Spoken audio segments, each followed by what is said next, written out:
18e journée de la Barcelona World Race et la flotte navigue désormais dans l'océan Atlantique Sud. PRB, l'actuel leader, a franchi l'équateur le 26 novembre à 23h40 et Paprec Vibrac 2 le matin du 27 novembre à 1h38.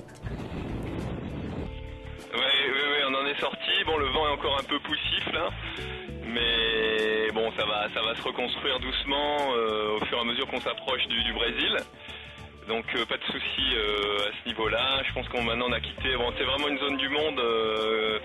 À titre personnel, j'aime pas beaucoup. Il y a trop d'aléatoires, trop de grains qui arrivent n'importe comment. Donc c'est vraiment à chaque fois c'est un pensum de passer là-dedans. Alors que PRB et Paprec Vibrac 2 sont dans les alizés sud-est, la majorité de la flotte reste encalminée dans le Poteau Noir. Deltador, Hugo Boss, Temenos 2 et Mutua Madrinella ont passé la nuit du 26 novembre dans des conditions humides, totalement imprévisibles et constamment changeantes, ce qui ne facilite pas le gain de mille.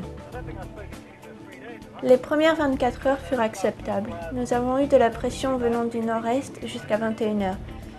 Puis nous avons franchi notre premier nuage avec 30 nœuds de vent et effectué un changement de voile. Nous avons ainsi continué et pour être honnête, nous n'avons pas arrêté jusqu'à 8h du matin. Après, nous avons été arrêtés puis relancés, arrêtés, relancés. Cela est un peu frustrant mais il a plu beaucoup donc nous avons chacun pris une bonne douche. Cela est un peu frustrant mais il a plu beaucoup et nous avons pris chacun une bonne douche.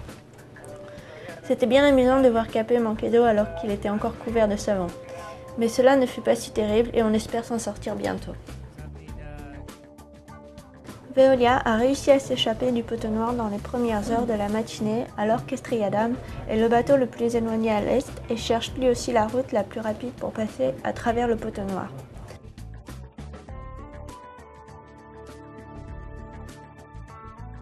Education Team Frontera, qui est toujours dans les alizés nord, a une bonne vitesse de 12 nœuds mais navigue à plus de 200 000 derrière Estrella Damm, le 8e bateau au classement.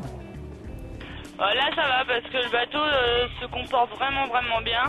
Donc là pour l'instant ça se passe bien. Je pense que ça va se gâter certainement à partir de demain. Mais là pour l'instant faut pas se plaindre. On n'est pas à plaindre pour l'instant, tout va bien sur le bateau, on n'a pas de problème à part ce fameux SPI. La majorité de la flotte se dispute maintenant la sortie la plus rapide du Poteau Noir, décrit comme la zone de pétrole. Mais plus pour les leaders qui se rapprochent de la porte brésilienne et qui commencent à établir leur stratégie face à la zone de vent faible qu'est l'anticyclone de Sainte-Hélène afin de rentrer dans les océans du Sud.